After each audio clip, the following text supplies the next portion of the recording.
Buenas tardes a todos. Esta mañana hemos tenido un Sasenkai intenso, un grupo de compañeras y compañeros. Desafortunadamente no se ha grabado el vídeo, pero sí el audio, que es lo que oiréis a continuación. Para que no aparezca pantalla negra, pues lo he acompañado de algunas fotos que corresponden a el amanecer en Siria, en los campos en los cuales realizo yo el Kinin rápido.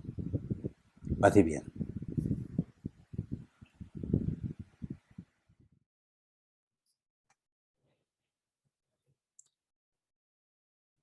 Empezamos el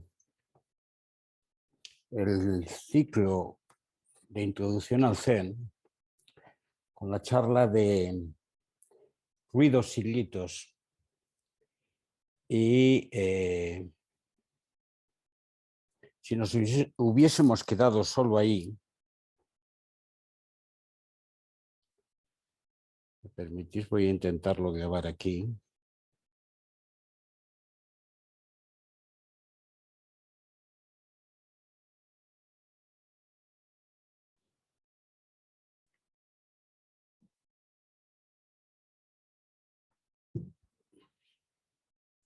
Si nos hubiésemos quedado solo ahí,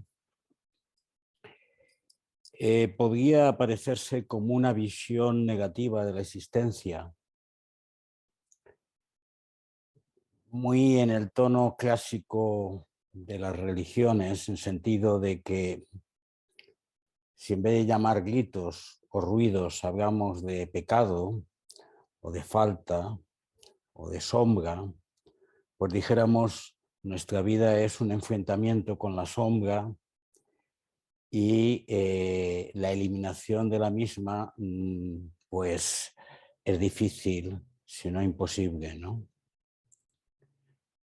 Sin embargo, en la denominación que apareció o que yo hice de ruidos y de gritos, había un planteamiento que estaba vinculado a no que exista existencia, no que existan ruidos, no que exista expresiones de la vida, sino a que nosotros nos quedemos agarrados a la interpretación o nos quedemos agarrados a la comprensión incluso de lo que para nosotros es bueno o es malo. Y la charla de hoy se titula Silenciamiento y liberación.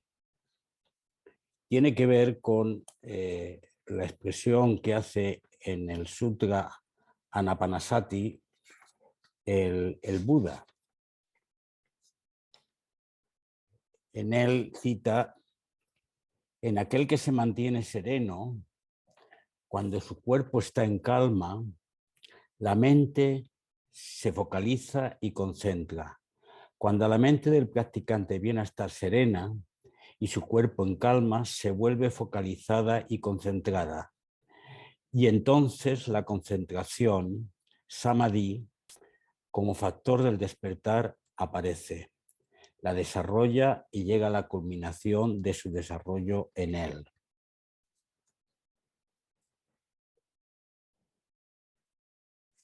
¿Por qué liberación? Bueno, yo me hago referencia al planteamiento del Buda de que el camino del Dharma, dice él, es la liberación de los tres reinos. El reino de la posesión, el reino del rechazo y el reino de la ignorancia. Y también Nagarjuna, gran fundador de una de las escuelas del budismo en el siglo II, como habéis oído muchas veces, cita que la liberación es la libertad de venir a ser nadie. Y también en nuestro tiempo, pues Joseph Goldstein, por ejemplo, en vez de hablar de camino del despertar, dice camino de la liberación. ¿De qué hemos de liberarnos? ¿Cuál es el marco en el cual situamos nuestra práctica en este segundo paso, una vez que nos hemos enfrentado a nuestros ruidos, a nuestros gritos? Y voy a adoptar de nuevo la postura que adopté en la charla anterior, porque Teiso es una comunicación de corazón a corazón. Una comunicación no desde un yo y un tú. Por lo tanto, si yo expreso el término yo, debo hacerlo desde la perspectiva de que es un yo común. Por lo tanto, vosotros al oírlo, también escucháis el yo dentro de vuestro corazón. Y mucho del flujo que aquí surge es un flujo que nos une, no desde la mente, sino desde la mente-corazón abierta y preparada para escuchar.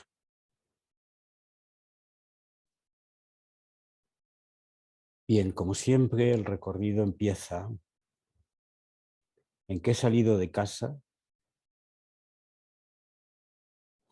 he entrado en la comprensión de lo que me ata y me siento movido por un anhelo. Y en ese anhelo, en ese fuego misterioso que anida dentro, hay una llamada hacia el silencio, hacia silenciar los ruidos, a callar los gritos y los ruidos. Quizás he pretendido controlar este silencio. Quizás he pretendido convertir en esto en un camino de disciplina para acallar lo que considero que me ata. Y si así lo he hecho, lo he convertido también en ruido. Me he situado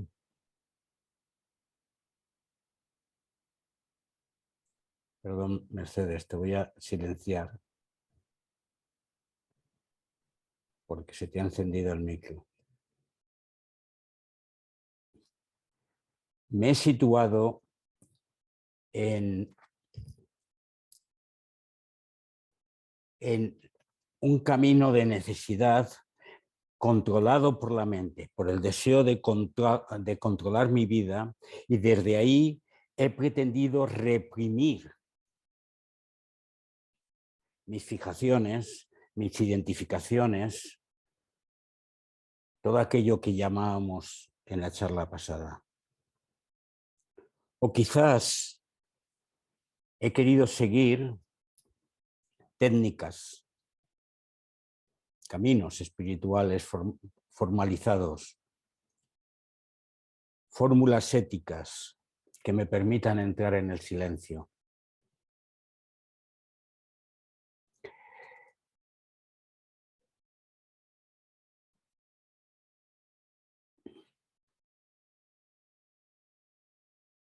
Y me he quedado amarrado a esas técnicas. Me he quedado amarrado a esas formulaciones, porque estoy tan acostumbrado con mi mente a que me den esquemas, caminos y formas, que me quedo en el modo y no en el caminar. Tal como ayer en el comentario del Zazen Diario se decía por parte de Eckhart, quedarse en el modo. Por lo tanto, silenciar no es un proceso en el cual me disciplino, en el cual me niego, en el cual rechazo la vida.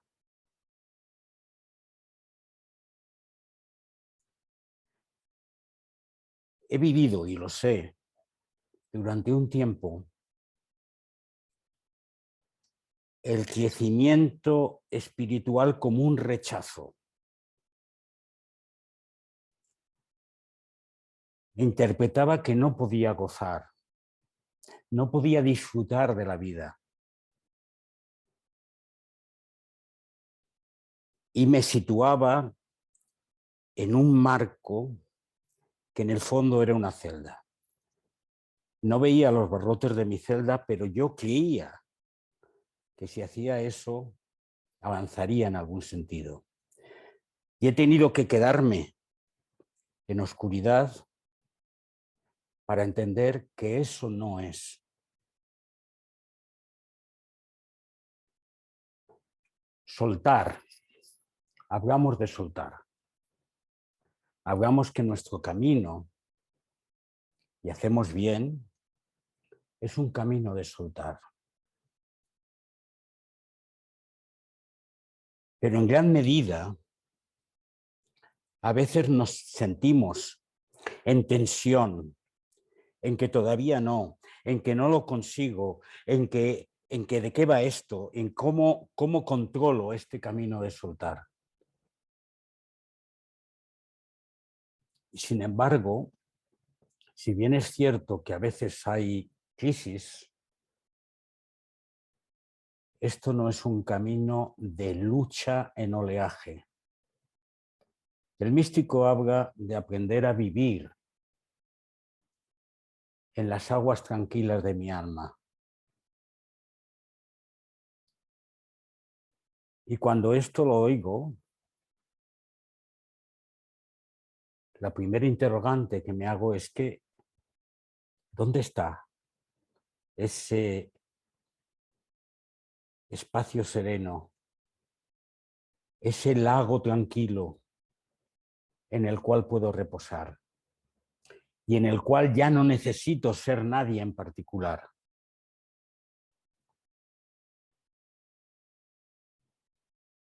He de aprender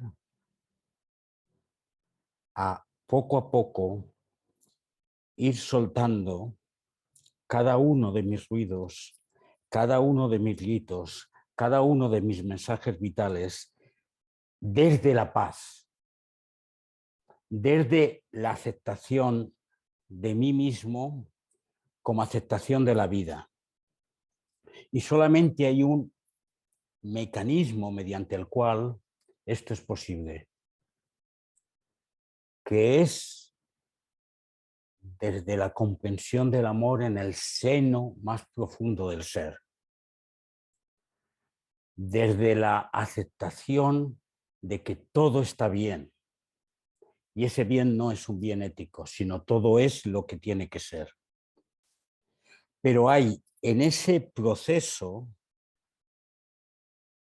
donde dejo mis quereres, mis saberes, mis seres, surge la pregunta de quién es el que realmente está aquí. Si he de dejar lo que quiero, he de dejar lo que soy, he de dejar lo que sé, ¿quién es el que realmente está aquí? O la pregunta es, ¿he de dejar lo que quiero, lo que sé, lo que soy? Entonces, ¿cómo es esta mi vida? Y claro, es normal que algunos de nosotros nos preguntemos en la esquizofrenia entre la vida que llamamos normal, cotidiana, y esta cosa extraña que ocurre en el seno de nosotros cuando nos sentamos en silencio, donde no hay nada en lo que agarrarse.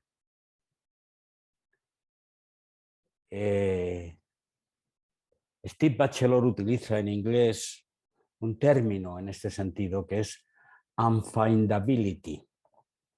Los que sepáis inglés, find es encontrar, es la incapacidad de encontrar.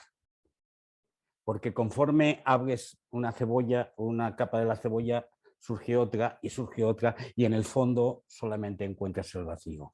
Cuando hay este proceso de soltar, parece que ya en un determinado momento he llegado al punto en el cual sí, ya estoy libre, y de pronto me di cuenta que no, que hay más, y hay más.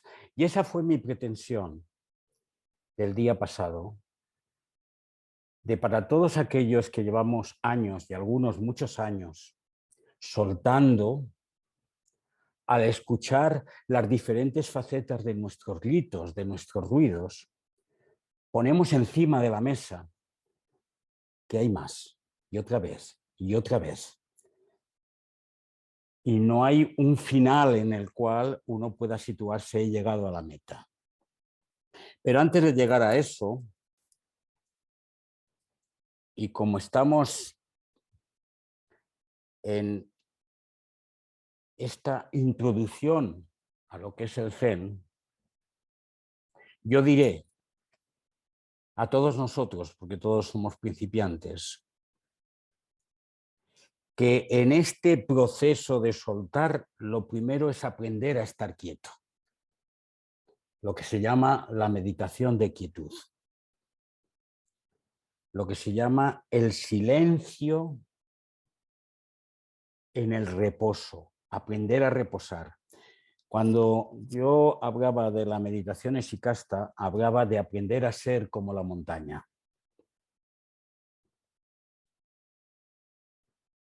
Como dice de nuevo Goldstein, nos sentamos la montaña y yo hasta que solo la montaña quedó. Cada vez que nos sentamos en meditación, empezamos con el yo me siento, con el yo hago silencio, con el yo intento estar solamente aquí, en el ahora. El planteamiento que plantea Goldstein es ser la montaña. Y de pronto, cuando el yo desaparece, se disuelve, seguimos siendo esta realidad que aquí está sentada en gravidez, imperturbable, quieta, en silencio completo. Esta práctica de aprender a estar quieto, a estar quieta en la vida, es el primer elemento en este silenciamiento.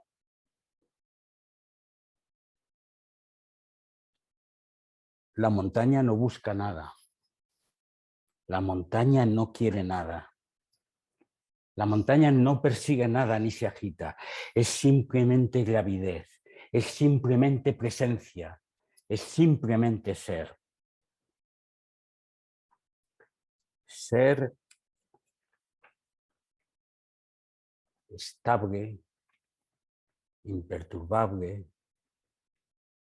observando la realidad y siendo la realidad. Pasan los pájaros, pasan las nubes, llueve, sopla el viento, pero la presencia sigue ahí. Aprender a ser montaña es el primer paso de nuestro silenciamiento. O como diría la analogía del profeta de Nazaret cuando estaba en la barca, aprender a estar en paz en medio del oleaje. Aprender a ser gota de agua en el fondo del océano, donde todo se agita, pero simplemente se es. Aprender y cultivar un gran silencio en la serenidad del fondo. Si no hemos incardinado nuestra existencia en esta quietud, en esta serenidad profunda, es difícil avanzar en este sentido. Aprender a quietar el cuerpo, las emociones, las sensaciones, los estados de conciencia. Surgen y aparecen. Cuidado, no es anegarlos, no es anegar el cuerpo, no es anegar mis emociones, no es anegar lo que siento, o no es anegar que estoy triste o estoy contento o estoy enfadado. Es a pasar, atravesar. Es a vivir, recibir y seguir. La montaña queda ahí, las nubes son reales, los pájaros son reales, la lluvia es real y todo lo que está pasando está bien. Está bien en el sentido de que es, pero yo no me agarro a nada y sigo quieto aquí. Trabajando de esta manera, aprenderé poquito a poco a soltar el apego a mis quereres. No quiero repasar lo del día pasado, pero unir las dos charlas. Y al unir las dos charlas, uno va viendo cuál es la aplicación de esto, de aprender a estar quieto, con el soltar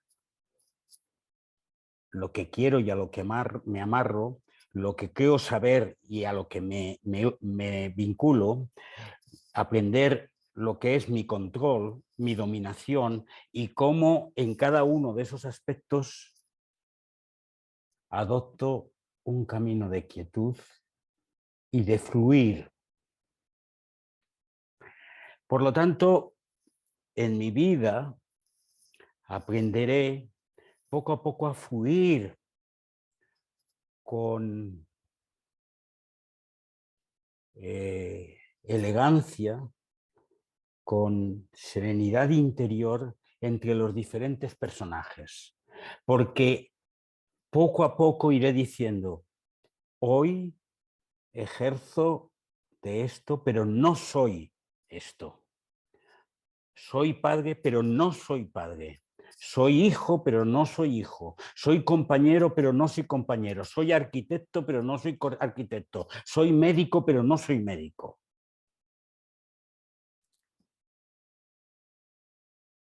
Aprenderé también a fluir en mis deseos. Tengo hambre. Tengo sed. Deseo ser amado. Pero yo no soy mis deseos. Aprenderé a que están y los reconoceré y los aceptaré, pero no soy mis deseos. Transito en ello. Y poco a poco en este fluir comprenderé bien eso del affindability, eso de no tener una base propia en la que asentarme para siempre.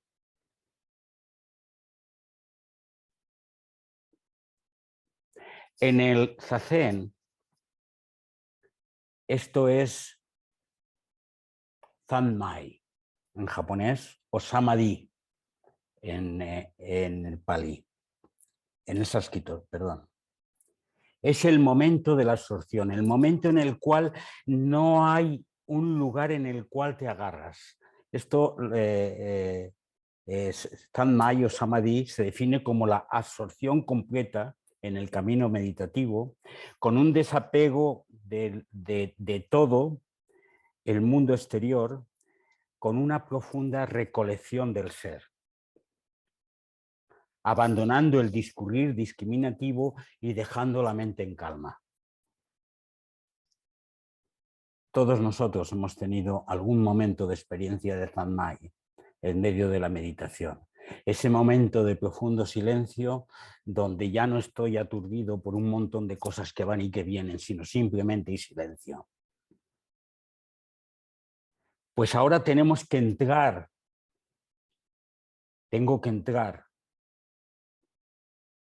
en algo que doy en llamar Zanmai vital. que es vivir cada momento de mi vida en esa profunda recolección del ser, en ese profundo silencio de trasfondo, que solamente es posible si cultivo el silencio en momentos de mi día, en momentos de meditación. Es esa experiencia de vida en la cual conozco sin agarrar, entiendo sin poseer, mientras mi conciencia está unificada y en paz. Por lo tanto, estamos hablando aquí de Zen vivo. No estamos hablando simplemente del Sanmai de la meditación, del Zazen, del momento en la meditación en que hacemos silencio. Pero eso nos prepara para transitar en la vida desde nuestro lago sereno, desde esa profunda agua tranquila en el fondo de mi alma, a pesar de que hay problemas, a pesar de que hay crisis, a pesar de que hay oleaje. Hay una serenidad de trasfondo, una conciencia de quietud y de paz en el fondo del alma. Y en ella, y desde ella, vivo. Y vivo intensamente. Porque hay silencio. Vivo cada uno de los momentos porque no me apego. Y al no apegarme, no estoy cogido, como diría el Buda, en uno de los reinos, en la posesión obsesiva, en el rechazo talibán o en el dogma que me tiene esclavizado, sino que me voy liberando de mis saberes, mis quereres y mis poseeres y me sitúo en una pasión por vivir desde la paz interior. Qué bonito, ¿no? Ojalá fuera así siempre. Pero esto es lo que siento en este momento, en el profundo de mí, como lo que entiendo que se produce en algunos momentos de mi existencia y que llamo Sanmai vital. El silenciamiento no es algo negativo, no hago acallar cosas, sino que vivo la paz en positivo, vivo la serenidad, vivo la quietud, vivo la necesidad de estar aquí realmente dedicado y focalizado, recolectado en el centro de mí, desapegado de las cosas para poder estar en las cosas. Es por tanto atención plena, es por tanto veremos también sabiduría del fondo, es por tanto paz y es por tanto también gozo del alma. El conjunto de todo ello es el samadhi, que no es simplemente una práctica de concentración en la meditación, sino que es una forma de vivir.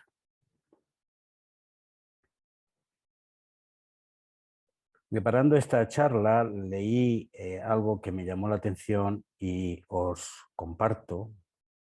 Cómo desde lo más antiguo, si traducimos los conceptos que emplean los antiguos, por ejemplo, en la llamada escuela de Dhyana, la escuela de Dhyana es lo que luego se llamó Chana, luego se llamó Chan y luego se llamó Zen. Y de hecho, hasta el sexto patriarca en China, a los practicantes del Chan se le llamaba practicantes de la escuela de Dhyana. La escuela, y Dhyana significa en sánscrito meditación. Pues es, en primer lugar, quietud, hacer oscuridad a mi ansia de juzgar, condenar, controlar, dominar, poseer o manipular. En segundo lugar, soltar sensaciones, emociones, percepciones y estados mentales. En tercer lugar, mantener un espíritu de paz y de atención viva, concentrada en el momento. En cuarto lugar, recolectar el cuerpo y la mente y desde ahí practicar el samadhi, practicar la concentración. Este sería el programa de la escuela de Dhyana y que tiene mucho que ver con lo que venimos hablando. Si practico el fluir y desde la paz miro la realidad momento a momento en práctica continua de no agarrarme, estaré en condiciones de liberarme de mis identificaciones, lo que llamamos de liberarme de mis personajes. Porque soltar el yo está muy de moda, está muy en el argot del mundo alternativo, pero en la realidad no se comprende muchas veces y se parece que es un esfuerzo inútil, incapaz de poderlo hacer. Y por eso a veces hablamos del yo cotidiano y del yo esencial. Y mientras vivimos decimos o digo que no podemos dejar de vivir ese yo. Yo creo que no se trata de no ser. No se trata de que yo no sea quien soy en este momento, sino se trata de no quedarme en quien yo soy en este momento, en aceptar el poder decir que yo en este momento practico este yo y luego lo dejo de practicar y practico otro yo y luego otro yo. Hay un dicho del Buda que a mí siempre me llamó la atención mucho y que yo le he citado algunas veces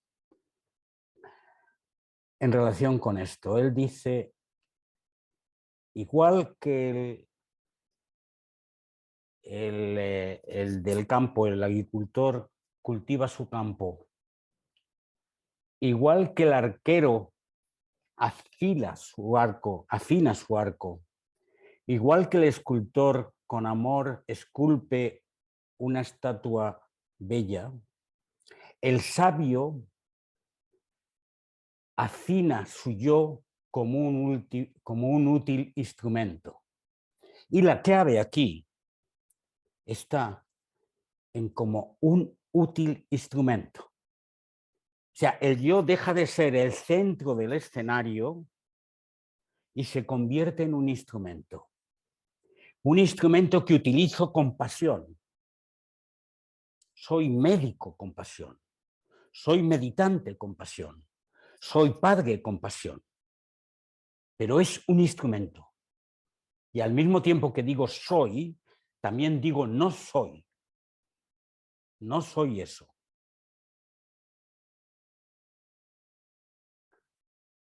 Y podría decir con Eckhart, era, soy y seré siempre. Pero al mismo tiempo podría decir con Nagarjuna, pero no soy nadie en particular. Y este es un grave problema en nuestra cultura y en nuestra comprensión existencial. Y nos cuesta mucho que esto se convierta en carne de nuestra carne. Porque aquí surge la pregunta de ¿quién entonces soy yo? O más que quién, ¿qué soy yo?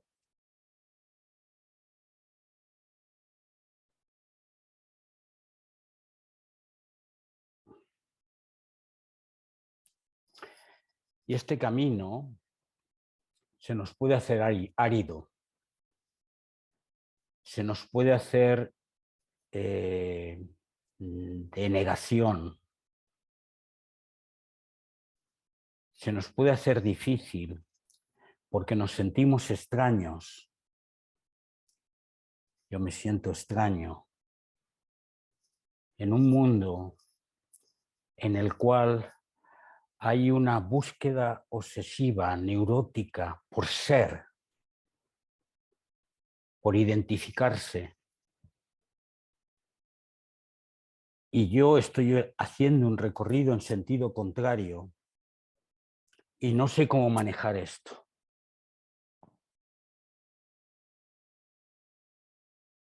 Solamente lo puedo manejar desde eso que he llamado el anhelo. El anhelo a encontrarme con la realidad toda y aceptar con humildad el momento en el que vivo sin agarrarme a nada. Y en este Zanmai vital me recojo ante mí mismo.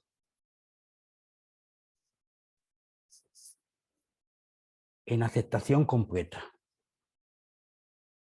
en recogimiento inmenso,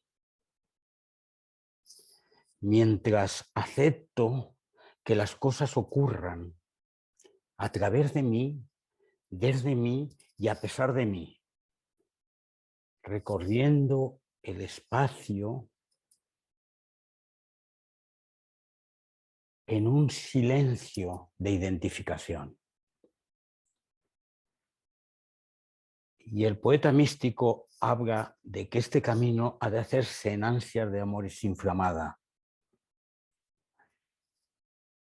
Y en el Salmo se cita: desde la aurora hasta el ocaso, mi carne tiene ansia de ti y mi alma tiene sed de ti, como tierra reseca, agostada, sin agua, y solo tu agua viva habrá de calmarla. No descansaré hasta que la unión se complete y el espíritu se manifieste. Y cito esto porque no hemos de olvidar. No estoy hablando de Dios, no estoy hablando de una referencia que nos salva. Estoy hablando de el grito esencial que está en el centro del corazón hacia la comunión, hacia la conexión, hacia la identificación con todo y al mismo tiempo con nada. Y este ha de ser nuestra guía. Si quieres tener una respuesta a cómo he de hacer esto del silenciamiento, la única respuesta que hay es: cultiva el amor.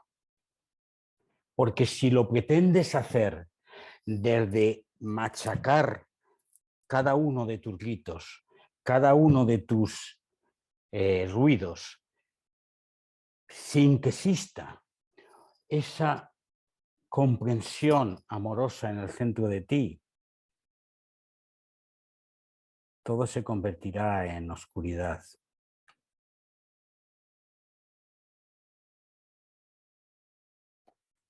Por lo tanto, el silenciamiento ha de ser en positivo, que empieza en el zazen, en una absorción de gozo y de paz en el medio de este estar aquí, de este ser aquí, que sigue en cada uno de los instantes en la práctica de lo que llamé Zanmai vital, que continúa con ese proceso de soltar cada vez que aparece el deseo, la necesidad, la comprensión, el saber, el ser, el ir soltándolo a la vez que se va viviendo. Ese arte que hay que hacerlo con aquello que llamábamos wabi sabi, ¿os acordáis? Ese arte elegante, delicado, de vivir con pasión el momento y al mismo tiempo de irlo soltando. Es una práctica vital permanente. Y esto es libertad, esto es liberación, porque por fin, poco a poco, me libero de quien creo que soy, de quien ansío ser, de quien los otros creen que soy, de quien aparento ser o de quien no quiero ser. Me libero y practico presencia, momento, realidad, sin poner límites, sin situarme en dogmas, sin situarme en interpretaciones, porque salgo de mi yo pequeño y acepto habitar en eso que el profeta llamaba el reino de Dios o la casa del Padre, acepto habitar un espacio en el cual, porque me siento liberado, no practico la diferencia, no practico la dominación, ni practico el control. Y en ese no practicar nada de eso, a veces pienso que he perdido mucho, pero realmente hay un espacio de libertad y de ligereza que cuando lo vivo me siento en profundo gozo. Pues bien, hasta aquí es la quietud. Hasta aquí es ese proceso de quedarme sin nada. Y ahora surge el siguiente paso. Y lo digo también para los practicantes principiantes que somos todos nosotros, que es el abrirse a la pregunta.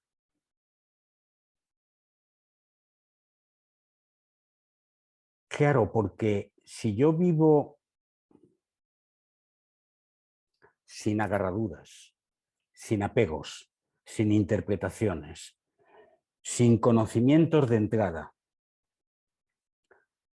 puedo quedarme simplemente como la montaña para siempre, no pregunto, no quiero nada, no deseo nada, no busco nada, soy un trozo de roca y presencia y nada más,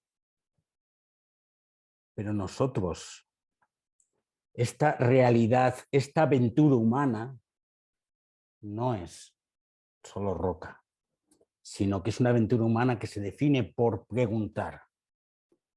Y la pregunta es, ¿qué es esto? ¿Qué soy yo? Y esa pregunta aparece en cada circunstancia. No solamente vivo la circunstancia, la realidad, sino que pregunto, ¿qué es esto? Y a veces, equivocadamente, y yo también lo he hecho conmigo mismo, me digo, no, pero es que la cuestión es hacer la pregunta, pero no hacer la respuesta, no aceptar ninguna respuesta, no tener ninguna respuesta. Y yo creo que eso no es correcto. Por supuesto que hay respuestas. Por supuesto que cuando digo por qué tengo hambre, o cuando digo quién soy yo ahora mismo, tengo respuestas o intuyo o empiezo a intuir alguna respuesta. El problema es cuando me quedo con esa respuesta y la meto en una vasija y digo, ya tengo la solución. Ya tengo la solución de mi vida y ya tengo la solución del mundo. Ya he comprendido. Inmediatamente doy el salto a mi propio dogma.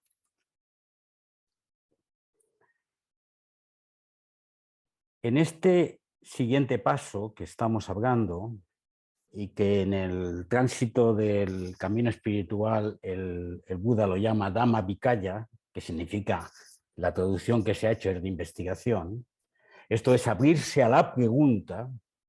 El primer paso es tener el coraje de hacer la pregunta. Porque si yo hago una pregunta es porque no sé. Si todo lo sé, si todo lo conozco, si todo tengo la interpretación correcta, ya no necesito preguntar. Necesito contestar al que no sabe. Por lo tanto, es la profunda humildad de aceptar la incertidumbre. Estoy hablando de preguntas esenciales de la vida. Estoy hablando de el interrogante, la interpelación vital que nos abre en apertura desde esa quietud hacia comprender la existencia.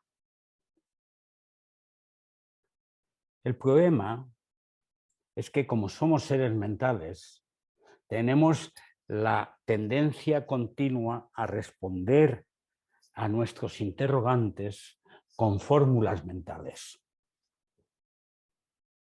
Esas fórmulas mentales a veces no nos sirven. Cuando yo miro un árbol y me pregunto, ¿qué es esto? La respuesta que me da mi cultura, mi conocimiento anterior, mi experiencia anterior, es darle una formulación mental a eso que veo. Pero el árbol no es esa formulación mental. La luna no es el dedo que la señala. ¿Cómo he de responder a las preguntas esenciales de mi vida? El siguiente paso es aceptar que lo esencial no es solo con mi mente con lo que puedo captarlo. Y el siguiente es estar presente, estar realmente allí.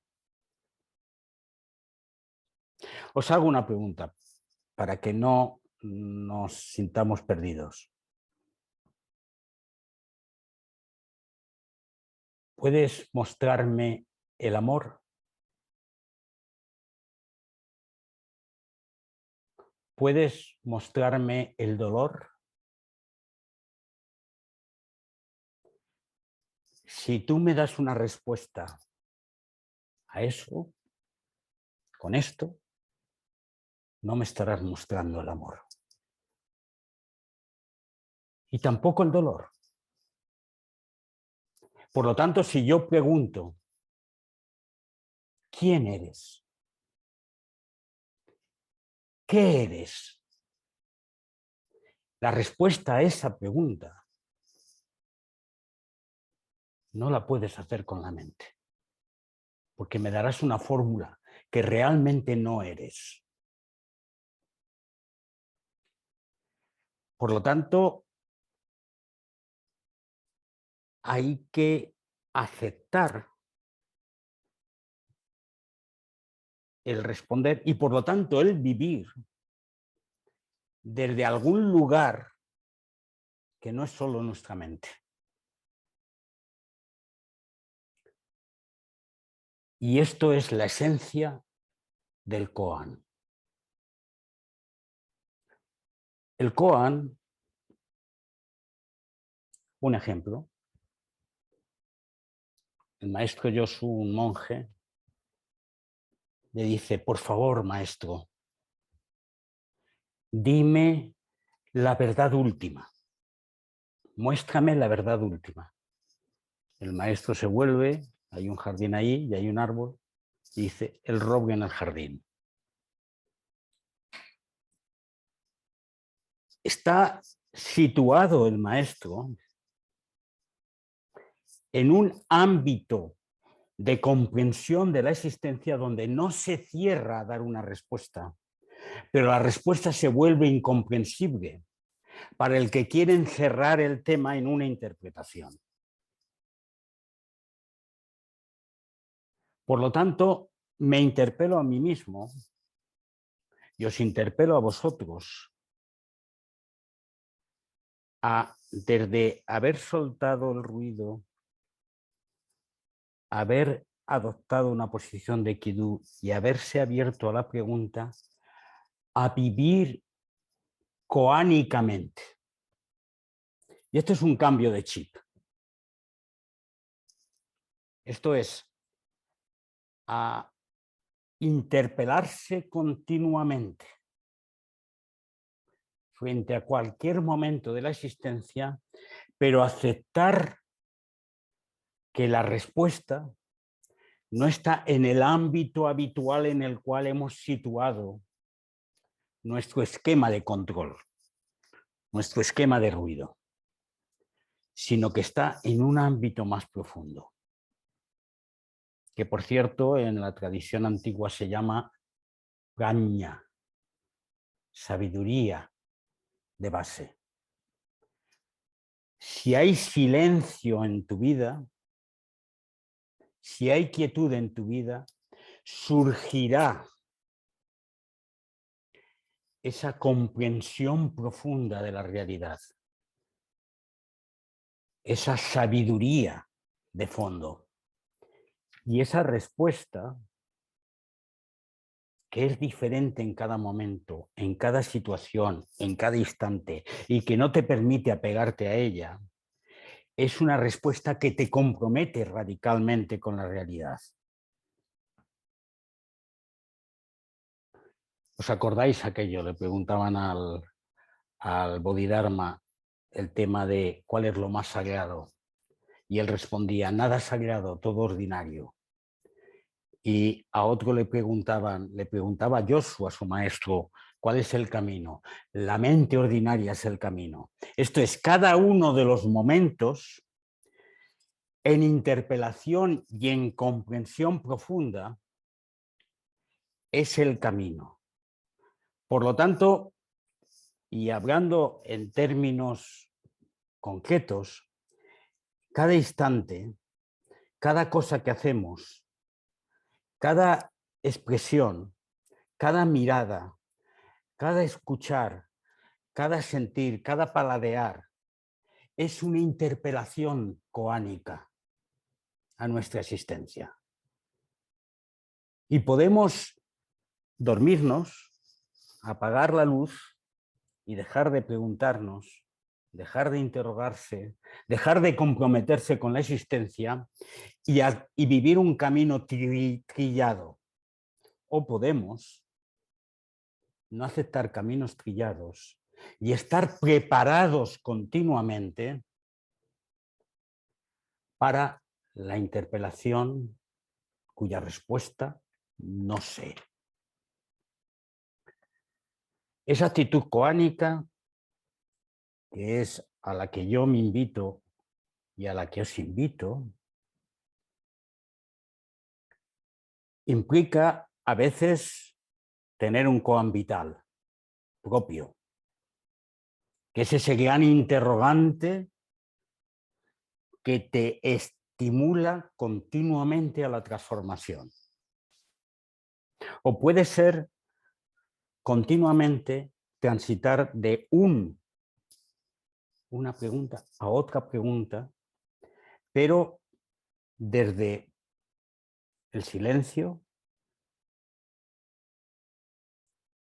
desde la ruptura con los apegos, con las respuestas trilladas, con las fórmulas culturales, desde la presencia, estar realmente ahí, y desde la aceptación del misterio. Aceptación del misterio no en términos religiosos o esotéricos, sino aceptación de la incertidumbre, aceptación de que la existencia es mucho más completa, mucho más amplia que lo que yo intento captar y reducir con mi mente. Por lo tanto, continuamente avanzaré en mi vida con el ¿qué es esto?, pero al mismo tiempo con el calla y escucha, con la aceptación humilde de postración ante la realidad, de penetración de la realidad. La penetración de la realidad es precisamente la definición del koan. Es diferente mirar el pájaro del cielo, mirar la flor del campo, mirar la hierba, mirar el viento e interpretarlo, que haber dado el salto y ser pájaro del cielo, ser viento, ser brisa, ser hierba en cada momento. Solamente desde el ser cada momento uno puede mostrar el koan.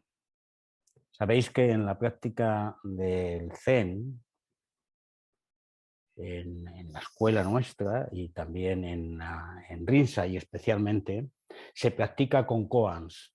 Y a veces eso se ha convertido en fórmulas esotéricas también, o en fórmulas de adivinanza, por decirlo. La expresión básica es esta. Es ese interrogante vital que te conmueve desde lo más hondo y al mismo tiempo te abre en el compromiso con la realidad. Por lo tanto, es una apertura, sí, es una liberación, es un gozo, pero al mismo tiempo el koan se convierte en una espina que no te deja descansar, no te deja hacerte viejo. Hemos empezado por la quietud y ahora estamos en esa dinámica continua de ebullición, de transformación, que no es posible si no hay una profunda quietud antes. Porque si no, lo que hay es simplemente una inestabilidad neurótica de la existencia. Y esta es la pasión por vivir. Esta es la vida vivida con pasión de la cual hablaba el poeta místico. Vivir en la encrucijada, vivir en el intervalo, vivir sin agarrarse y al mismo tiempo agarrar profundamente la existencia en cada momento.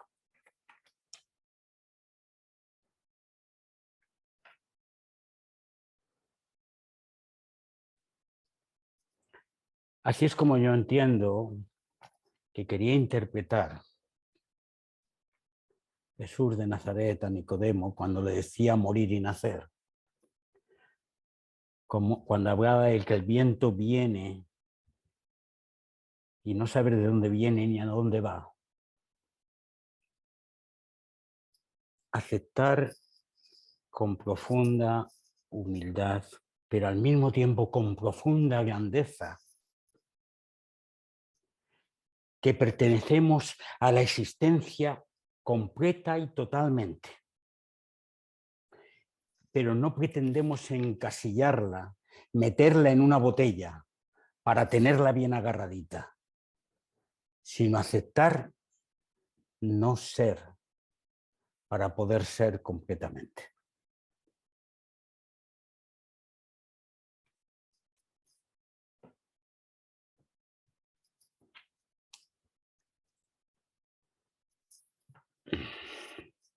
Hacemos Kinin.